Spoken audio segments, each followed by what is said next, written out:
Salut Sofiane. Merci d'être là pour ce nouvel épisode du Setup Podcast. Écoute, je vais te laisser te présenter. Ben écoute, merci de m'inviter déjà. C'est cool. Comme je t'avais dit, je suis, avant d'être quelqu'un qui passe, je suis quelqu'un qui écoute. Donc, comme j'ai beaucoup d'allers-retours à Albertville, notamment ces derniers temps, t'es souvent dans mon casque, avec d'autres évidemment, mais je les citerai pas aujourd'hui. Je m'appelle Sofiane Batiki, je suis avant tout papa. Euh, j'aime bien le dire à chaque fois parce que je suis avant tout papa et ça intervient aussi dans tout ce qu'on va faire et tout ce qu'on va dire après.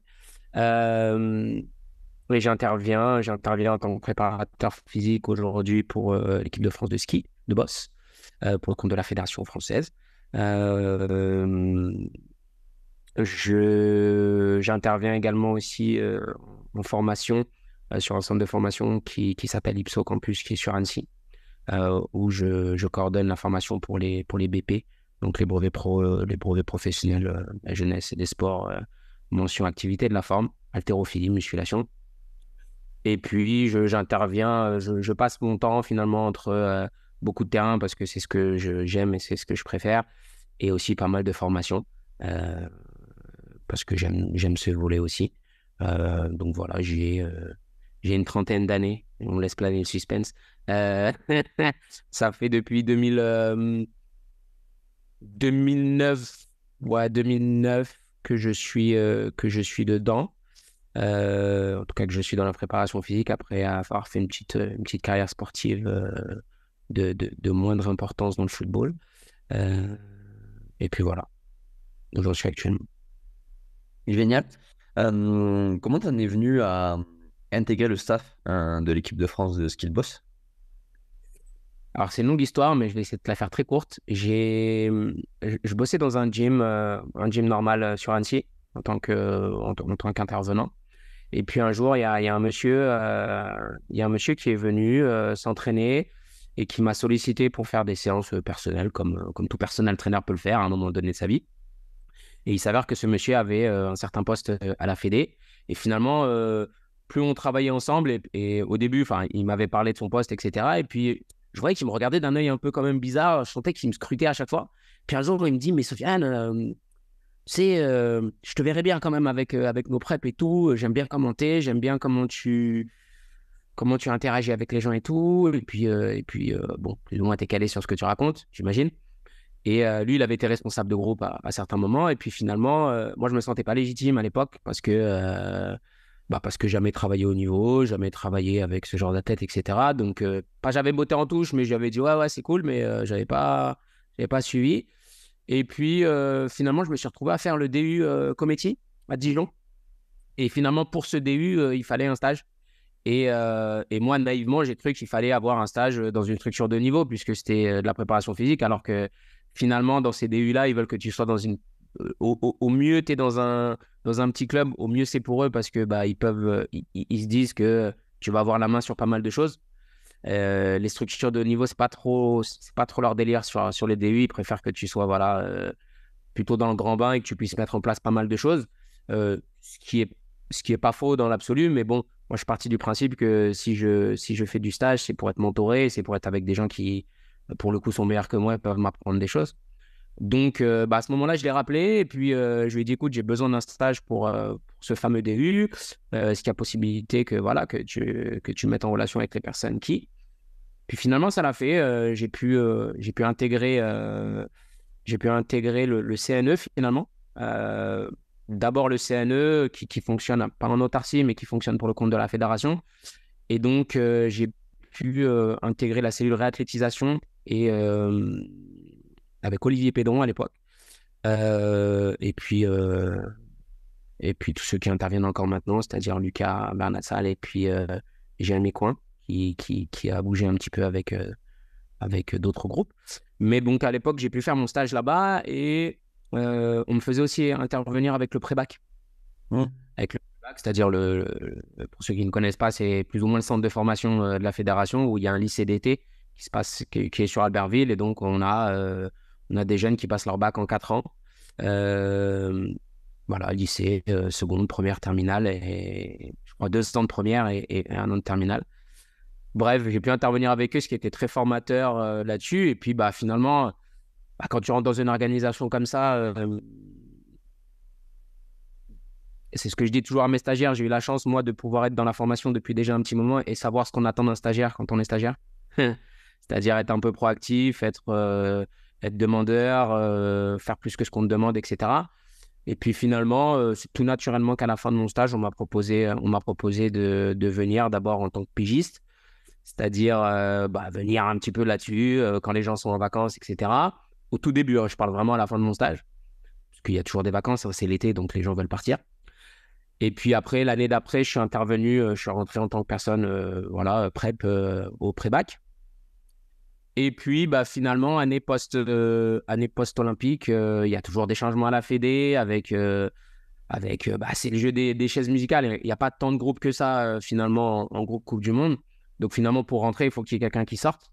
Et bah, c'est lui qui était avant moi, tu l'as reçu, c'était Damiani, qui a décidé de changer de groupe et qui est passé avec les skis crossers, il me semble. Et donc finalement, bah, il y avait une place il y a une place qui s'est libérée. Et bah, c'est naturellement qu'on a fait appel à moi pour ce groupe. Donc là, c'est ma deuxième saison. C'est ma deuxième saison avec eux. Ça se passe plutôt pas mal. Donc voilà, après, c'est pas un parcours atypique parce que tout le monde a eu à peu près. C'est soit tu arrives et on te prend de l'extérieur et tu rentres dans des groupes directement, fort de ce qu'on sait de toi et où tu as été. Ou soit bah, tu te fais ton propre chemin et puis plus ou moins tu y vas à la méritocratie. Ce qui veut pas dire que les autres. Ce qui veut pas dire que les gens qui viennent ne sont pas la méritocratie, mais finalement, j'accorde beaucoup d'importance à ça. Dans ma carrière, j'ai toujours passé par la petite porte finalement. Et Mm. puis, à force de travail, un peu de ténacité, et puis d'être là au bon moment aussi, puis de la chance, parce que voilà, il faut toujours. Bah, j'ai toujours pu me positionner sur les jobs que je voulais avoir. Mais comme je dis souvent, que ce soit aux athlètes ou aux stagiaires, c'est quand la chance arrivera, elle me trouvera en train de travailler. Ouais, T'as plus de chance si tu bosses et il y a peut-être moyen que ça vienne. Et puis, bah voilà, si tu bosses pas, malheureusement, ça va être compliqué. ouais, non, totalement, totalement. Euh, Qu'est-ce que tu as commencé à mettre en place? Parce que quand tu arrives dans un groupe enfin, quand Rémi est parti, c'était quand même, c'était compliqué de faire mieux. Il avait déjà mis en place beaucoup de choses. Euh, Qu'est-ce qu'on met en place ou du moins, qu'est-ce qu'on essaie de structurer pour relancer ce groupe-là post-olympique? Alors, je recontextualise. On a la chance d'avoir Perrine Lafont, qui est un peu le fer de lance, pas un peu, qui est le fer de lance de notre sport, et qui donc perf les championnats olympiques, elle perf, elle perf, elle perf. Et donc finalement, elle est arrivée aux dernières Olympiades auréolée de son statut, avec une préparation qui avait été bah, bien faite, hein, normalement. Et puis, bah, pas catastrophe, m- mais pas la performance qu'on attendait. Et donc, comme toujours, bah, à chaque fois qu'il n'y a pas la performance, bah, tous les facteurs qui sont tous les facteurs qui sont censés faire partie de ce socle de performance sont plus ou moins remis en question, soit par la fédération, soit dans le groupe en interne eux-mêmes. C'est-à-dire que bah, là, suite à ça, il y a eu, bon, ça faisait 12 ans, je crois qu'il y a eu entre 8 et 12 ans qu'ils étaient tous là. Et donc, je pense qu'il y a une petite lassitude, hein, comme un couple. Il y a eu une petite lassitude des athlètes, il y a eu une petite lassitude du préparateur physique du groupe, c'est-à-dire que tout le monde est parti. Donc le coach, le chef de groupe est parti, les kinés sont partis. Donc finalement, moi, je suis arrivé dans une équipe qui était toute neuve au niveau de l'encadrement. Donc c'était Jules Escobar, qui est un ancien coureur, et puis Albert Bédoué, qui est un ancien coureur également, euh, qui sont revenus et qui ont repris ce groupe. Donc finalement, j'ai eu plus ou moins la chance d'arriver à un moment donné où c'était un gros changement. Donc le groupe était au fait de ça et était ouvert à tout ça. Parce que c'est vrai que si tu arrives tout seul en tant que prep, tout seul, dans un système qui fonctionne déjà, bah finalement, c'est à toi de fitter avec ce qui est en train de se passer. Alors que quand le groupe s'est remis, on a pu avoir des réunions de performance pour savoir un petit peu vers où on voulait axer les choses. Euh, mais pour répondre de manière claire et précise sur ce que tu m'as dit, tu écoutes. Tu écoutes, tu regardes ce qui se faisait, tu te mets en relation avec Rémi, pour le coup, pour voir un petit peu qu'est-ce qu'il faisait, comment il le faisait. Parce que c'est vrai que c'est facile un petit peu de dire, ouais, bon, tout a changé, avant c'était nul, moi je suis ci, moi je suis ça. À un moment donné, il ne faut pas chier sur les gens. C'est-à-dire que s'il y a eu tout le résultat qu'il y a eu, c'est qu'il y a eu des très bonnes choses qui ont été faites. Par contre, s'il y a eu les résultats qu'il y a eu sur la dernière Olympiade, c'est que sans doute il y a des choses qui se sont un peu essoufflées et qu'il y a une dynamique qui s'est un petit peu brisée. Ça veut dire que pour le coup, on ne va pas révolutionner la préparation physique, hein. On sait ce qu'on doit leur faire faire, on sait comment on doit leur faire faire.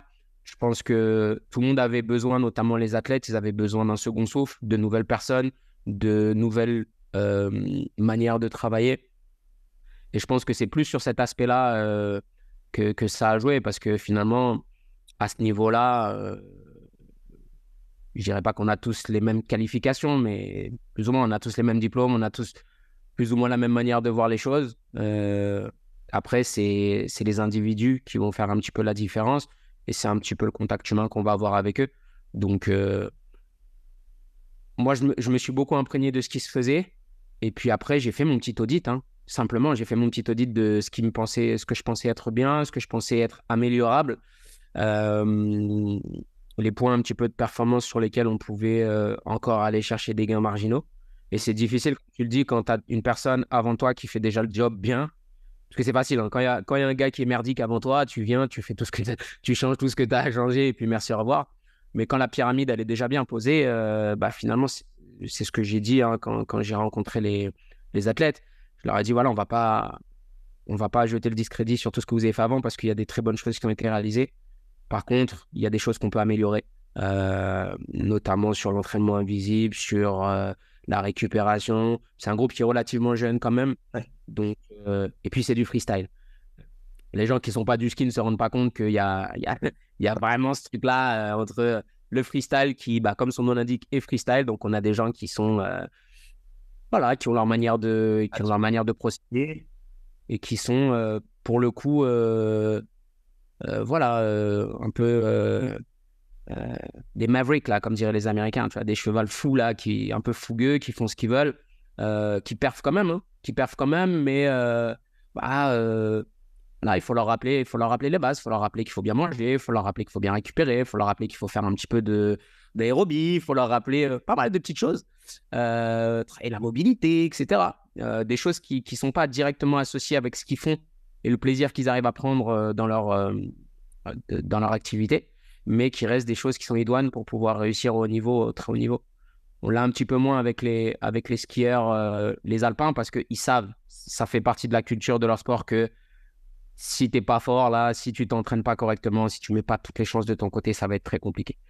Sur le freestyle, tu peux avoir des mecs qui sont pas très entraînés, qui sont pas forcément des machines de guerre, mais qui ont ce côté, gymnastique, artistique, etc., qui peut sauver un petit peu. Donc, Ouais. Après, je pense que quand même, c'est un peu l'héritage que l'ancien staff avait réussi à mettre en place. C'est qu'ils avaient quand même réussi à cadrer, à mettre une discipline et du moins de dire, si tu veux la carotte de aller sur les skis, ben, passe un peu par des petites choses qui obligatoires pour ça va te faire du bien pour la suite. c'est tout à fait ça. C'est tout à fait ça, c'est que euh, il y a des sports où la préparation physique prend plus de place et où l'ADN de la préparation physique est beaucoup plus présent. Euh, nous,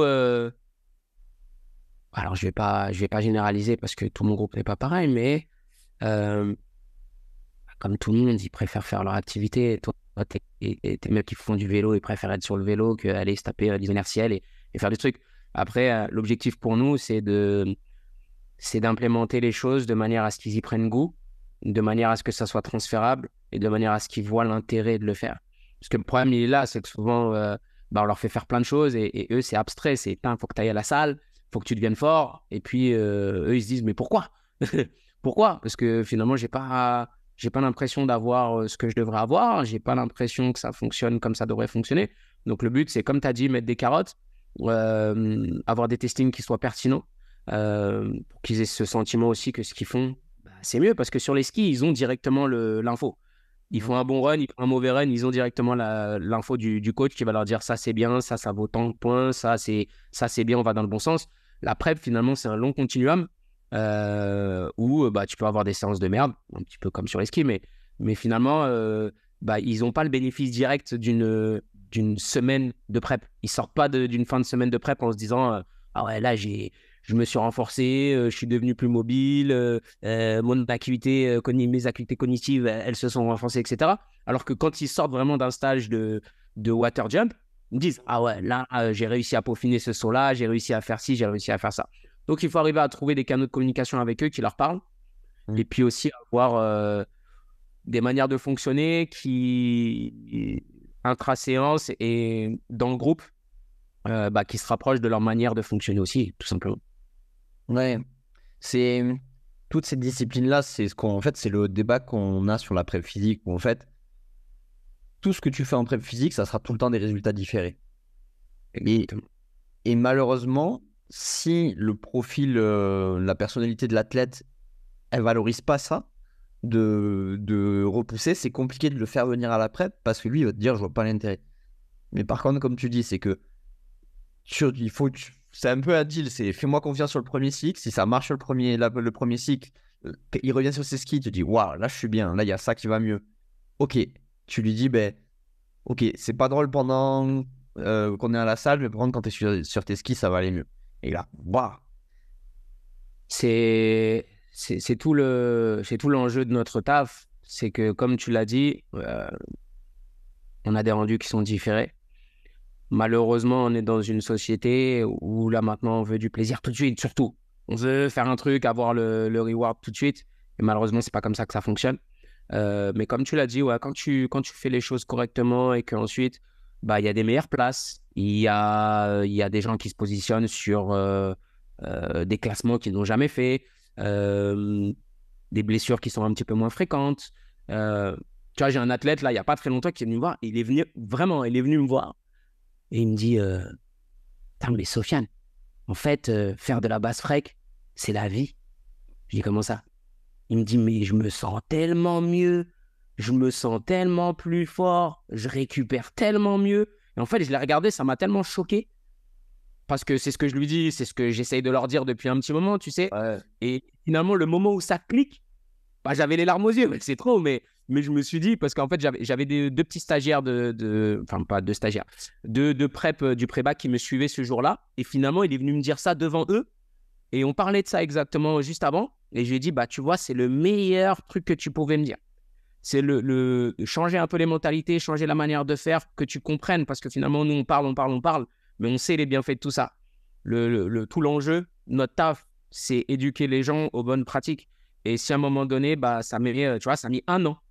Alors, il en faisait déjà, mais c'est maintenant, 1 an après, qu'il se rend compte de l'impact de tout ça sur bah, sa vie d'homme déjà à la base. Il est moins fatigué, il est moins ci, il est moins ça. Et puis sur l'athlète qu'il est. Sur l'athlète qu'il est. Donc, il se rend compte que putain, les séances, il les enchaîne mieux, il est moins fatigué, il est plus performant, etc. Donc, comme tu as dit, on est vraiment sur ce principe-là de différer, quoi. ouais, ouais, c'est ça. Quand je t'ai passé au CNE, j'avais eu la chance de te croiser sur une séance. Il y avait une énergie folle qui se dégageait de ton groupe. Euh, et enfin, c'était notamment une séance d'haltérophilie où nous, on était en bas et on entendait dropper toutes les barres tout le temps. On Mm. était avec Thibaut, on se disait, ouais, il doit faire une grosse séance. Euh, Quel intérêt tu mets à l'haltérophilie pour des skid boss ou du moins, comment tu l'agences dans ton système pour que ça perf en skid boss? Alors, moi, mon système, il est très, très simple. Euh, on fait une analyse de l'activité comme dans tout sport. On a besoin de beaucoup d'explosivité. On a besoin d'être fort sur la réception. On a besoin d'être fort dans les sauts. On a besoin d'avoir une bonne dissociation au bas du corps. Et on se doit d'avoir une acuité cognitive qui soit au-dessus de la norme parce que finalement, bah, faut lire le tracé des bosses. Il faut être capable de gérer son corps dans l'espace, finalement.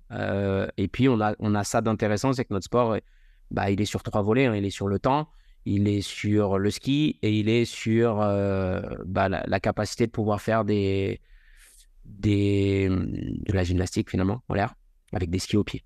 Donc moi, j'axe mon travail sur déjà sur la PPG comme tout le monde. Hein, j'invente rien du tout. Hein, j'essaie de les rendre plus forts. Ensuite, j'essaie de les rendre plus explosifs.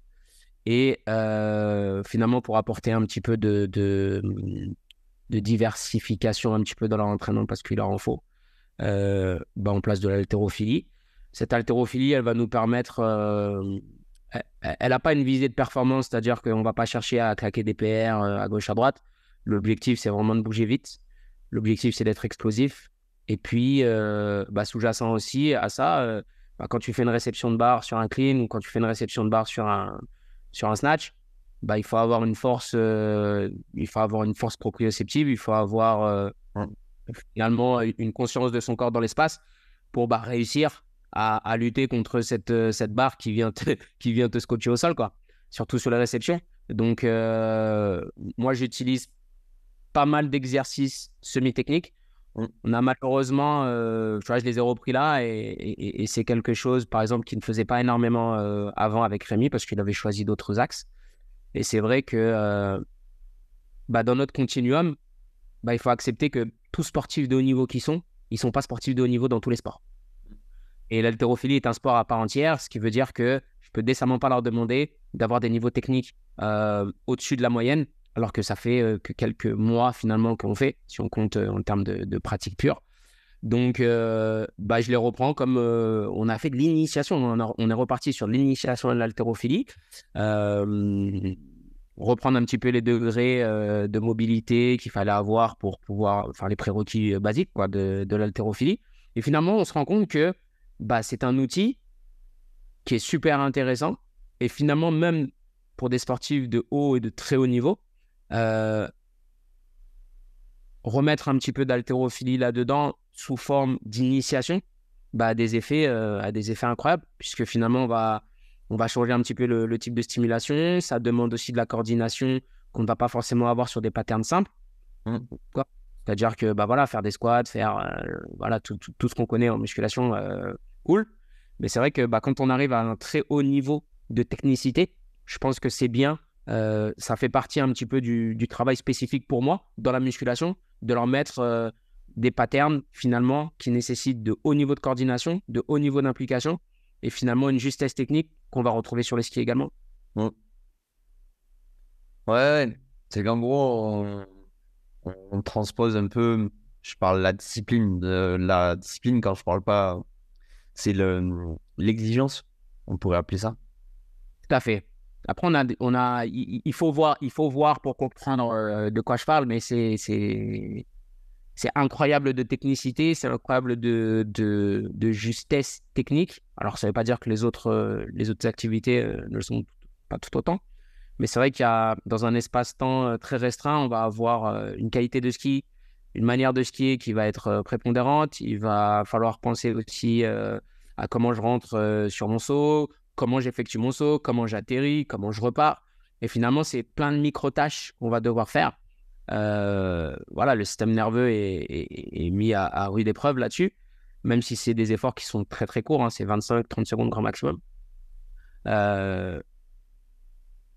On peut pas faire du spécifique. Tu peux pas faire du spécifique là-dessus. Moi, en musculation, je peux pas en faire. Donc, à un moment donné, l'objectif, c'est de se dire, OK, qu'est-ce que je peux trouver comme tâche qui se rapproche au maximum des demandes de ce sport, sans forcément mimer tout ça parce que ça n'a pas d'intérêt.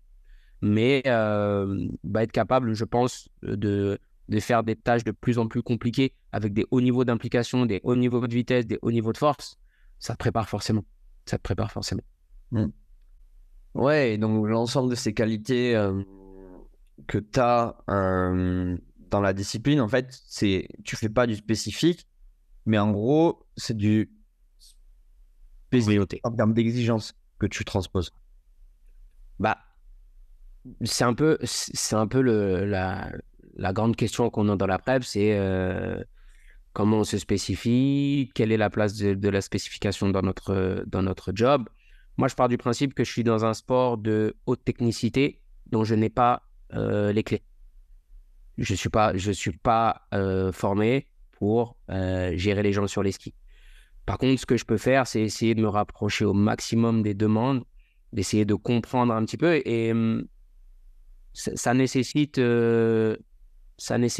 bah, de beaucoup partager avec le staff, de beaucoup partager avec les athlètes, de se déplacer sur les compétitions pour voir réellement ce qui se passe, qu'est-ce qui s'y fait, quelles sont les demandes énergétiques. Tu vois, parce que finalement, si je me base sur uniquement ce que je vois de ce sport à la télé, parce qu'avant de rentrer dans le groupe, moi, les seules fois où j'avais vu, c'était Eurosport, l'équipe TV, etc. Mais bah, tu vois finalement que la descente. Tu vois pas le temps entre chaque course, tu vois pas les entraînements, tu vois pas comment une journée se passe. Parce que finalement, encore une fois, nous les athlètes partent super tôt le matin, rentrent super tard le soir et ils sont impliqués émotionnellement et physiologiquement toute la journée. Même si leur run, c'est 25 secondes. Et puis dans mon groupe, je vais avoir des athlètes qui vont faire un run dans la journée. Et ils vont se faire éliminer dès le premier tour. Puis de l'autre côté, tu vas avoir une fille qui va te faire, ou des garçons, ou plusieurs filles, qui vont faire 3, 4, 5 runs par jour. Donc finalement, dans tout ça, comment tu les prépares, comment tu les impliques, comment tu les réimpliques, c'est-à-dire comment tu relances la machine entre chaque run, qu'est-ce qui se passe. Et puis, bah, à côté de ça, ils ont déjà leur manière de fonctionner. Il est là le truc, c'est que toi, tu arrives en disant, la première fois que je suis allé en stage à Tignes, on a pris le funiculaire, on arrive à Tignes, et donc j'ai dit premier jour, Sofiane, ferme-la, regarde-les juste faire. Fais-toi tout petit, regarde comment ils font. Ouais. On sort du funi, ils arrivent sur la petite esplanade qui est devant. C'est pas ils me mettent la main sur les genoux, ils commencent à bouger un petit peu comme ça, ils commencent à me faire de la macarena là. Et puis après, je les vois, ils commencent à aller vers les skis, ils commencent à vouloir faire. Et finalement, je devais les laisser, tu vois. C'était le premier jour, je voulais pas. Enfin, c'est pas le premier jour, mais c'était le premier jour sur les skis. Mais en fait, quand je vois ça, je peux pas. Donc, ils commençaient à descendre les escaliers pour partir. Je dis, mais vous faites quoi là? Bah, c'est bon. Mais vous avez fait 2 secondes et demie de bouger de genoux, de tourner les hanches dans tous les sens. Vous allez faire des sauts à 2-3 mètres de hauteur pour commencer, avec des recettes de fou, dans le froid, à 6h30 du matin, et vous me dites que ça, c'est votre échauffement. Mais vous avez complètement craqué. Mais vous êtes complètement fou. Donc, mais pour eux, c'était la normalité du truc. C'est-à-dire que bah, ils arrivent, ils montent, ils s'échauffent un tout petit peu. Ouais, on va s'échauffer là-haut, on va skier un petit peu, on va faire 2-3 descentes, et puis ça va aller bien. Donc, tu vois, on en revient à ce qu'on disait tout à l'heure, c'est culturellement euh, se positionner sur des petites choses pour que finalement ça aille vers le mieux. Ça aille vers le mieux. Mais pour ça, bah, il faut faut leur donner des routines. Il faut finalement, je te disais tout à l'heure qu'il faut leur laisser un petit peu de place. Mais dans les choses non négociables, non. C'est-à-dire que l'échauffement, bah, c'est pas négociable, c'est moi qui le prends. Et même toutes les séances, pareil. Hein. On commence, je leur laisse 5 minutes, vous échauffez tranquillement, vous finissez de vous raconter vos vies, tu vois, les trucs de début de séance. Et tous les échauffements, c'est moi qui les prends en charge. Pas pour dire c'est moi qui les prends en charge, c'est pour vous imprégner de ce que moi je veux quand vous fassiez des échauffements. Pour qu'après, quand vous soyez tout seul, vous soyez capable de reproduire ça. Mais pour que vous soyez capable de le reproduire, il faut que je vous le fasse un nombre incalculable de fois et que ça devienne naturel et que ça devienne, que ces niveaux d'exigence que moi j'ai pour vous, ça devienne votre niveau d'exigence basique pour vous tous les jours. Ouais. Et justement, sur, est-ce que tu avais réussi à collaborer avec l'entraîneur technique Oui. pour justement voir soit les points faibles ou transposer des choses entre la prep et les skis, que ce soit dans un sens ou dans l'autre? Bah, si je fais pas ça, je sers à rien en fait. Si moi, je me mets pas au service de mon staff technique, je suis pas là pour grand-chose. Donc finalement, euh, nous, on est le pont entre la performance et l'aspect technique des choses. C'est-à-dire que euh, on a un cahier des charges. On a un cahier des charges à respecter pour chaque athlète. D'accord? Ça veut dire que pour que cet athlète-là, il performe, il faut qu'il ait ces qualités-là, il faut qu'il fasse ci, il faut qu'il fasse ça.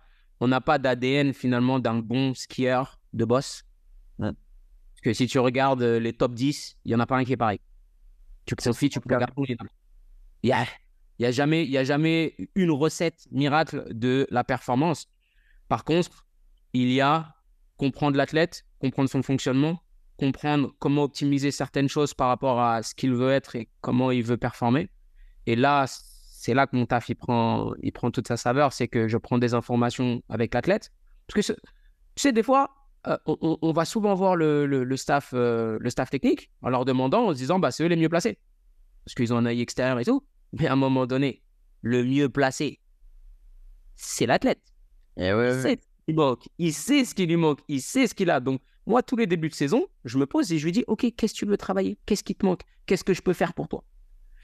Et c'est souvent riche parce que ils ont leur sensation d'athlète, ils ont les manques qu'ils ont pu subir pendant l'année, ils ont un saut qu'ils n'arrivent pas à développer parce qu'ils sentent que j'ai pas assez d'impulsion, j'ai pas assez de rotation, je suis pas assez gainé, je sens les ischios, ils sont toujours un peu durs à la fin des séances. C'est des petites phrases, c'est des petits mots.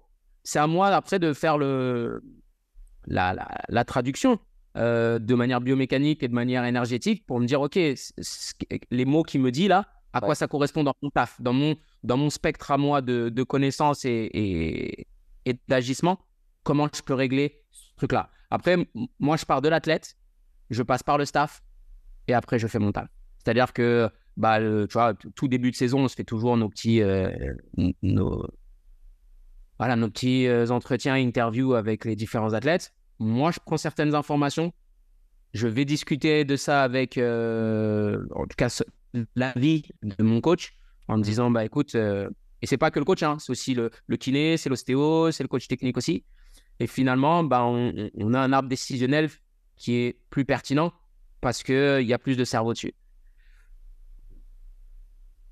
Je sais pas si j'ai été clair, mais... Ouais, totalement. Si on résume, c'est qu'il n'y a pas de recette ou il n'y a pas de manière unique. C'est juste, on essaie de faire au mieux avec tout le monde et on réajuste au fur et à mesure. Moi, je suis très porté sur le fait de se remettre en question. Alors, c'est des grandes phrases, hein, tout le monde dit ça. Mais pour moi, se remettre en question, c'est euh, c'est d'avoir une ligne, voilà, que tu t'imposes. C'est-à-dire que tu sais où tu veux aller. Je m'impose maintenant, et c'est difficile, de ne plus noter à long terme ce que je veux faire. Ouais. Parce que j'ai remarqué que c'est contre-productif. Parce que finalement, on peut avoir... C'est contre-productif. Oui et non.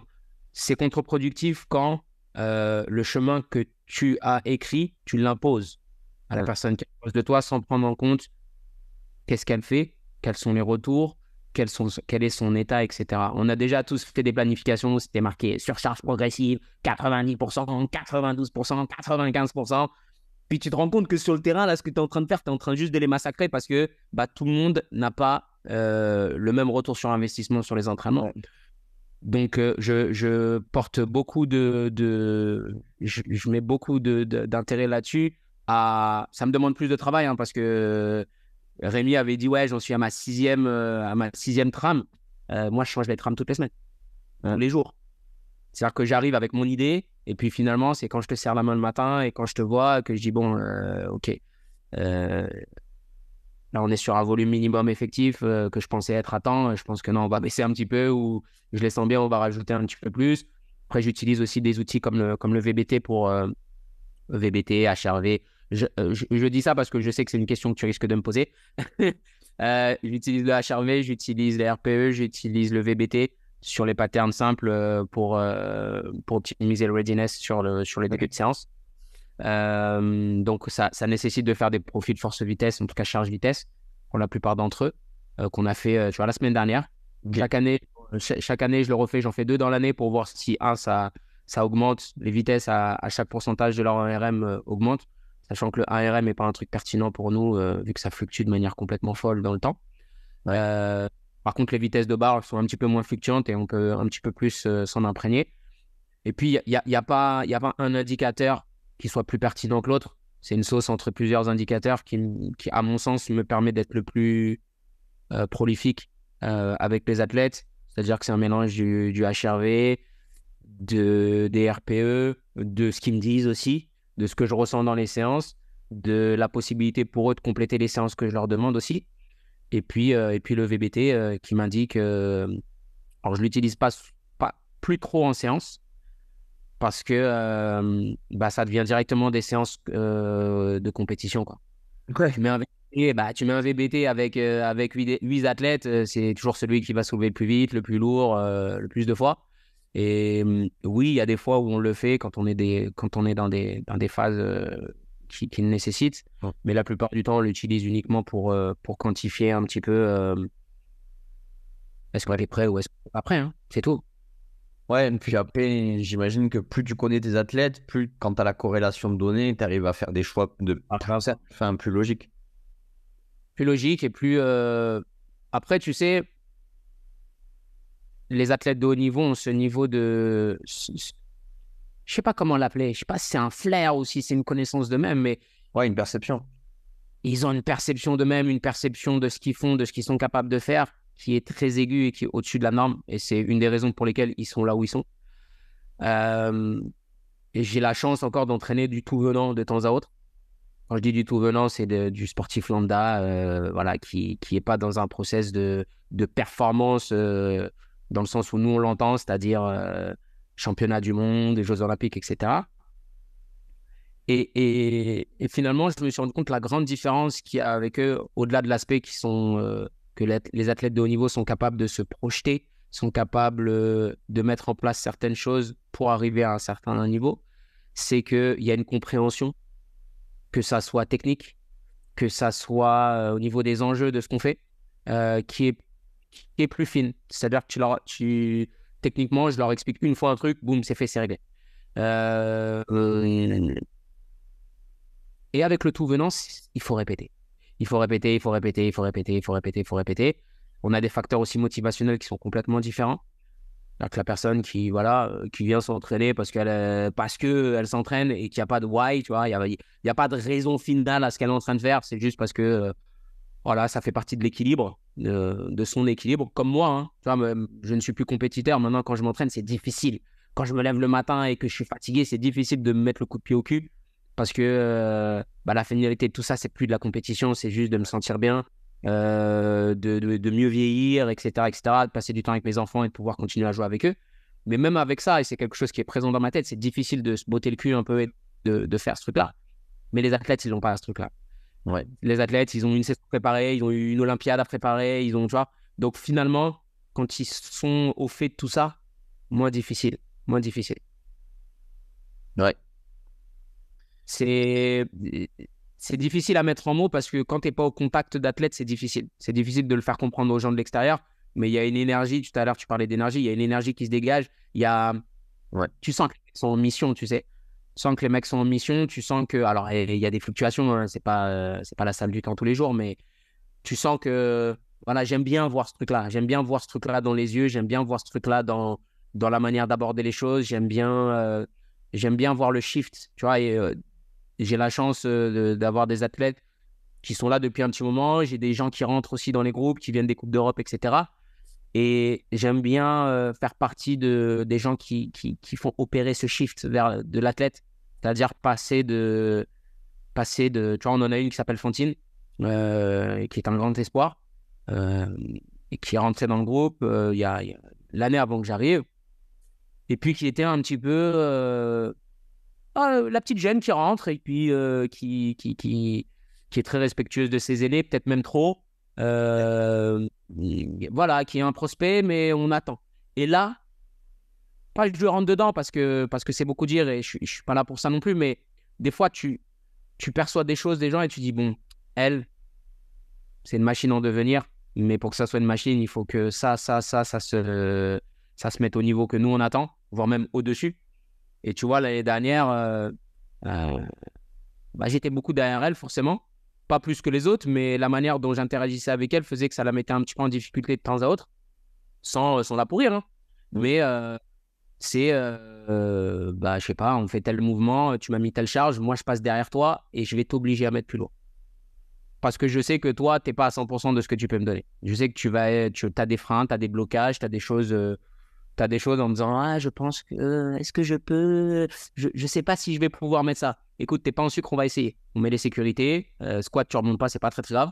On le fait au moins une fois, mais tu vas voir que le bénéfice de l'avoir fait et de sentir que tu es capable, va être beaucoup plus positif que le fait de faire une série avec des charges sous-maximales par rapport à ce que tu devrais faire et que tu pourrais faire.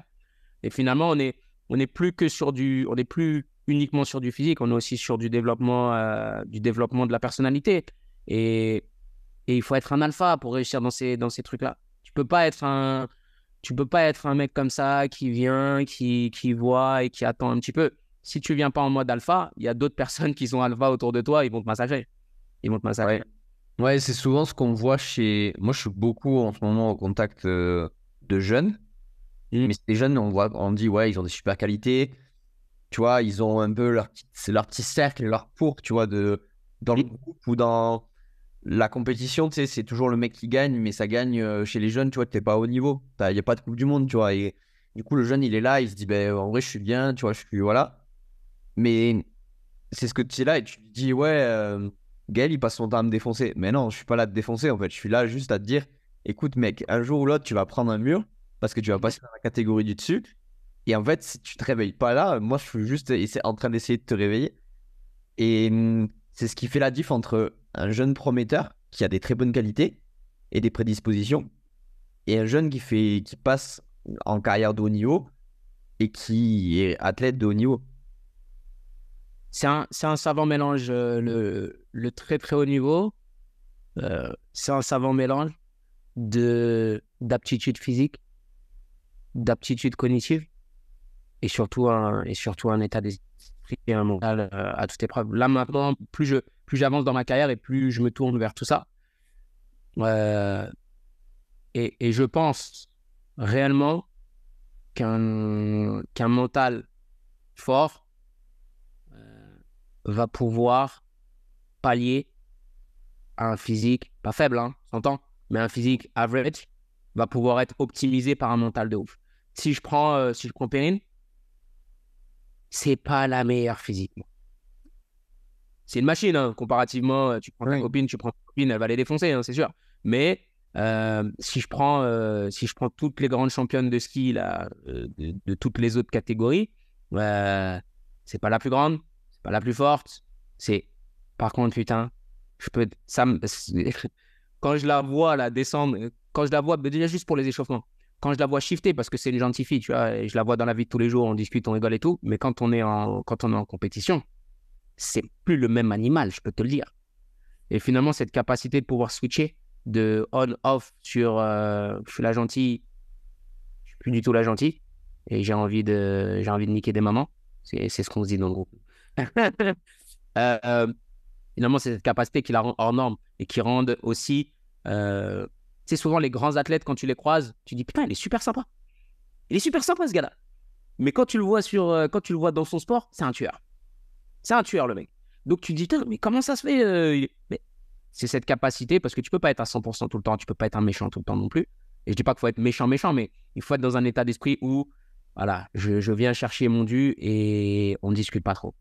Et cette capacité-là, à pouvoir se transcender finalement d'une certaine manière, à des instants clés, bah, c'est des habilités mentales. Hein. Des habilités mentales d'être capable de se mettre dans une bulle de performance, d'être dans le flow, d'être dans voilà, tout ce que les gens disent là-dessus. C'est fort. Et finalement, pour en revenir à ce que je disais avant, c'est que bah, sur le papier, c'est pas la plus forte, mais le mélange de ses aptitudes physiques et de ses aptitudes mentales hors normes dans dans la compétition font d'elle bah, ce qu'elle est.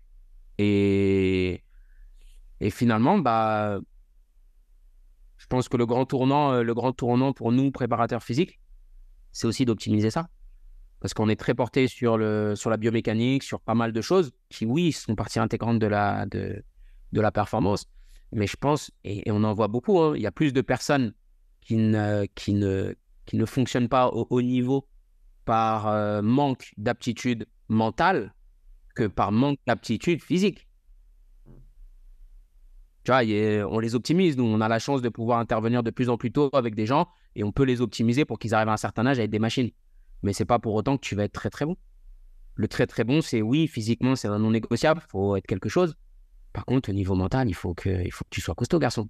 Parce qu'il va y avoir des moments où ça va être plus dur, il va y avoir des moments où ça va être l'euphorie. Et là aussi, hein, parce que nous, souvent, on voit les mauvais moments par les moments où ça ne fonctionne pas. Mais qu'est-ce qu'on fait des moments où ça fonctionne trop? Où tu as beaucoup de sollicitations, où tu as beaucoup de personnes qui sont autour de toi, où tu as une déferlante d'amour, où tu as une déferlante, tu vois. Là, je parle beaucoup de Perrine parce que c'est elle qui a gagné dernièrement. Elle a fait 4 titres sur 5 possibles l'année dernière. Donc, forcément, la saison s'est arrêtée. Les autres partent en vacances. Tranquille, font ce qu'ils ont à faire. Elle, c'est Canal+, c'est tournage d'un documentaire. Enfin, tu vois. Et finalement, bah, on se rend compte que dans les deux extrêmes, c'est pas bon. T'es pas très bon, c'est pas bon. T'es trop bon. Il y a, il y a, il y a d'autres problématiques qui vont venir avec. Donc, Ouais. c'est difficile, hein, une carrière de sportif, c'est difficile. C'est très difficile. C'est pour ça que nous, on se doit, d'être présent pour les athlètes et, et aussi avec, bon, moi maintenant, j'ai un peu plus de recul parce que j'ai eu une petite carrière sportive. Je suis maintenant père de famille. Je commence à être un petit peu plus âgé. Donc, j'ai des perspectives différentes par rapport à eux. Et finalement, on a aussi ce devoir de leur expliquer les choses par rapport à ce qu'ils vivent, par rapport à ce qu'ils ressentent, par rapport à... Voilà, qu'ils passent pas à côté. Qu'ils passent pas à côté. Ouais, Tu ouais. dois me voir. Et les mecs, c'est des prospects. Tu te dis, putain, et t'as l'impression des fois d'avoir plus envie que eux parce que tu vois le chemin et t'es pas dans leurs choses, t'es pas dans leurs chaussures. Donc, tu vois le chemin comme il est. Et puis, tu dis, mais là, il part au carton, le bordel. Lui, il part au carton et t'essayes de régulier, t'essayes de dire ça. Il faudrait vraiment que tu te mettes dedans. Et puis finalement, tu vas les recroiser 2, 3, 4, 5 ans après. Et malheureusement, ce que tu leur avais dit se produit. Ouais, bah après, il faut avoir ce qu'on disait là, c'est cette attitude un peu, tu vois, où tu mets ton ego de côté et en fait, tu cherches pas à lui dire j'avais raison, je te l'ai dit. Bien C'est, sûr. écoute, mon job, c'est de te prévenir. Moi, je t'accompagne et je te dis qu'il y a ça. Mais après, il faut aussi qu'il passe par là parce que si ça rend pas compte lui-même, il s'en rendra jamais compte. C'est tout à fait ça. C'est montrer le chemin, mais tu peux pas marcher à leur place. Donc, la problématique, elle est là. Il faut mettre en place une relation de confiance avec eux pour que bah, ils sentent, comme tu as dit, que c'est pas de l'ego. Et c'est un peu la problématique qu'on peut avoir aussi, nous, en tant que préparateur physique, c'est que bah, de temps à autre, on se met au centre du projet, quoi. En se disant, bah, il faut que j'ai des athlètes qui fonctionnent, il faut que j'ai ci, il faut que j'ai ça. Alors qu'en vrai, tu es juste là pour accompagner des gens dans leur projet. Donc, t'es un rouage. Tu n'es pas le projet, tu es un rouage du projet. Ça veut dire que tu dois mettre toutes tes capacités, toute ton énergie, tout ton savoir-faire, toute ton empathie pour que cette personne-là, elle puisse arriver à ses objectifs à elle. Et des fois, ses objectifs, c'est pas tes objectifs à toi. Ouais, c'est ça. Enfin, tu vois, j'ai eu le cas la semaine dernière où on était sur une sélection avec des jeunes. Et bon, chaque année, la sélection, elle est très forte. Enfin, elle est très forte. Elle joue le podium au niveau national chaque année.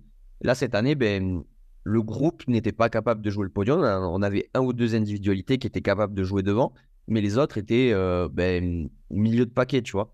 Et on avait des Mhm. encadrants qui étaient dans l'équipe, tu vois, on est 7 pour 24 jeunes. Et les encadrants, ils étaient là, ils me disaient, putain, mais on fait de la merde, on n'est pas bien. On passe à côté, les gars ils sont pas dedans, les petits ils font pas attention, ils écoutent rien. Et tu vois, moi je passais et je disais aux petits, ouais, alors t'es content de ta course? Il dit, ouais, je me suis régalé, c'était trop cool et tout, tu vois. Mais en fait, je lui dis, bah écoute, ouais, moi je vois qu'il est passé à côté de sa course parce que il peut faire autre chose, mais par contre, il est super content. Donc, bah écoute, il est content et on fera pas de podium, mais il a kiffé sa semaine, tu vois.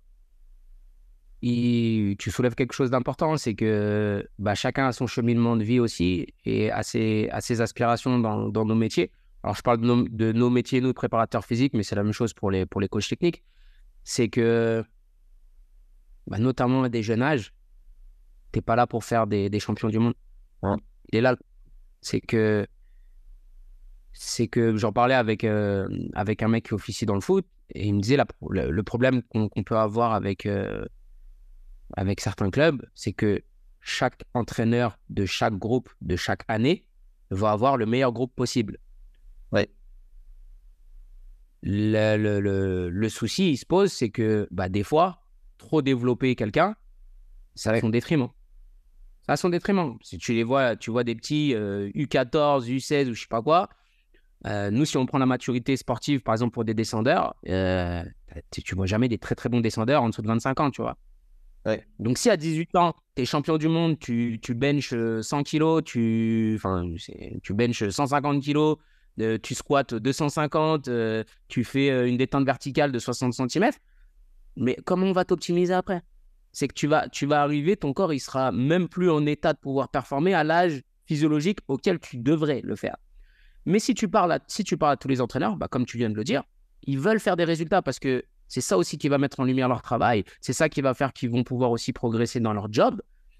Et, et le souci, c'est que bah, si ton avancement de carrière prévaut sur l'avancement de carrière de tes athlètes, tu as mal choisi ton job. Ouais. Tu as mal choisi ton job. Euh, et on en voit, hein. On voit des mecs qui vont au carton dans tous les sports, hein. Dans tous les sports, des mecs qui vont au carton. Moi, j'étais en centre de formation de foot. Bah, il fallait qu'on soit le meilleur en U14, il fallait qu'on soit le meilleur en U16, il fallait qu'on soit le meilleur en U18. Par contre, bah, il me semble qu'il y avait un intervenant que tu avais eu et qui disait bah, on n'a pas de corrélation entre quelqu'un qui va être champion du monde junior et quelqu'un qui va être champion du monde au haut niveau. Ah ouais, Ça, c'est vrai dans tous les sports. C'est vrai dans tous les sports. Ça veut dire que oui, tu as peut-être plus de chances d'arriver au niveau parce que tu as le package qu'il faut pour. Voilà.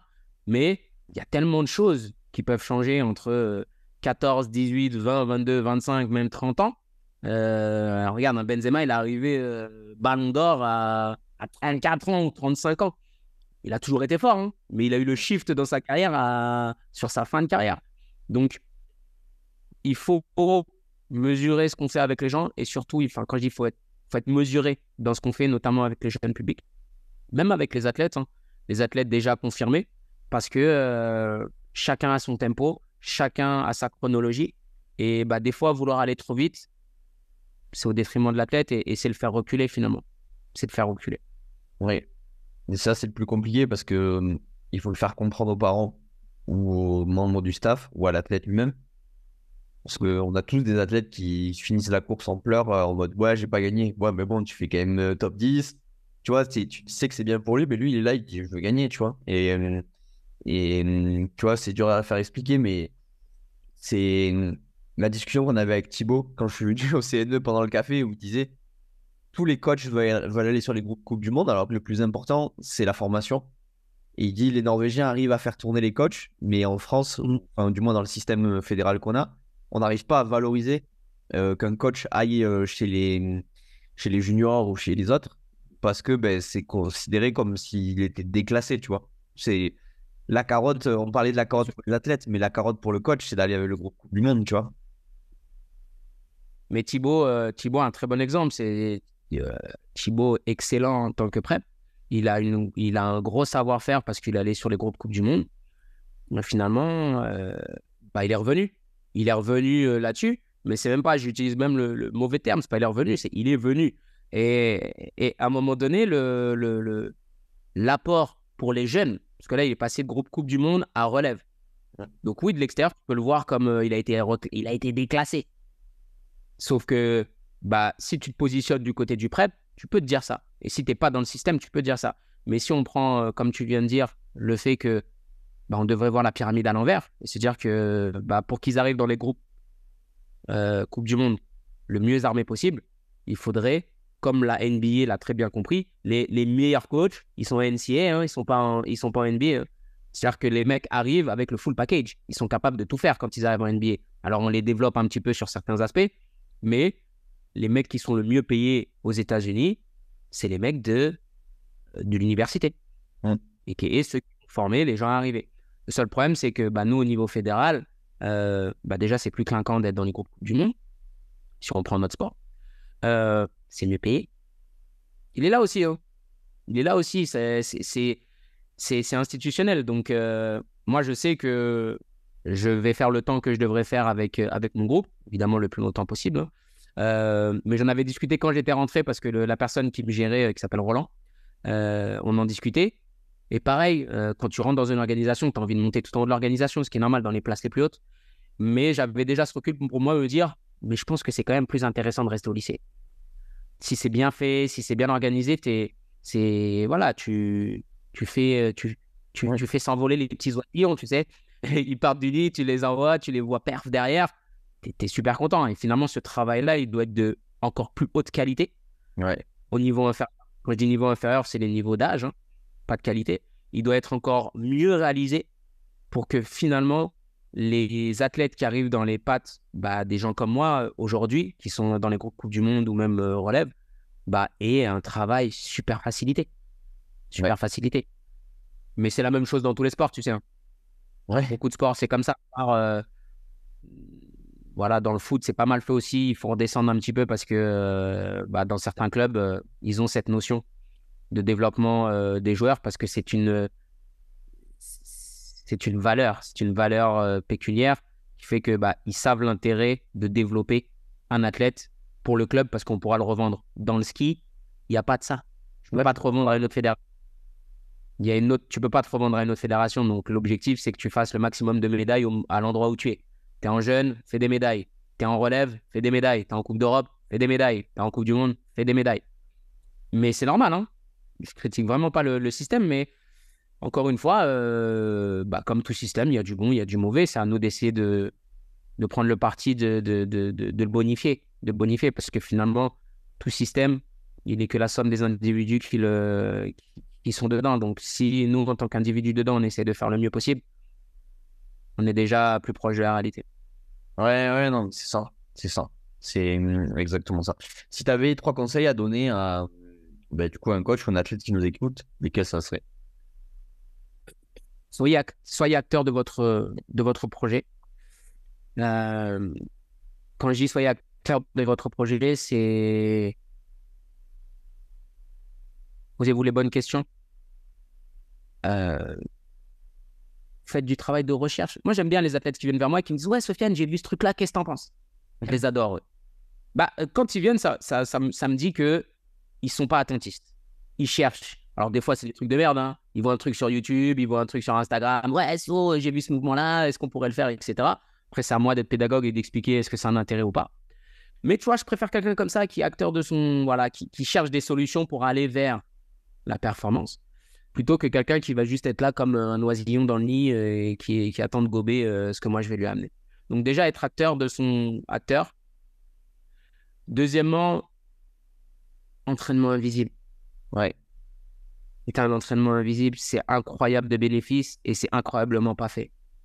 Quand je parle d'entraînement invisible, hein, pour ceux qui seraient pas familiers de ces termes-là, c'est comment tu optimises la nutrition, comment tu optimises le sommeil, comment tu optimises les activations au niveau nerveux, comment tu optimises aussi, même ne serait-ce que ton